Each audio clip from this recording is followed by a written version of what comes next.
Estem al Torrent de les Abelles, un espai de natura a tocar del centre de la ciutat de Rubí, travessat per la xarxa d'itineraris que us convidem a conèixer. Aquest espai forma part de l'àmbit d'actuació del projecte Balcó de la Riera, un projecte que té com a objectiu renaturalitzar tot l'espai basat en la biodiversitat i crear un entorn que la ciutadania pugui gaudir, entorn entre el barri de Can Fatxó i la Riera de Rubí, que inclou el turó de Can Fatxó, on hi havia l'antiga masia, on hi haurà el mirador Balcó de la Riera. El projecte també contempla, com no, l'actuació al llit de la Riera de Rubí. La Riera de Rubí travessa tota la nostra ciutat, és un eix vertebrador i necessita una regeneració basada en la biodiversitat. El que proposa el projecte és eliminació de totes les espècies invasives en un tram de 3 quilòmetres entre el pont de Cova-solera i el pont del carrer Conflent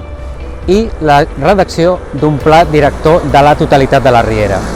Aquesta regeneració comportarà la plantació de 400 arbres i 3.500 espècies de plantes i arbustives que regeneraran l'espai i donaran una visió de bosc de ribera, on es podrà implantar la vida d'una riera molt més rica de la que tenim fins ara.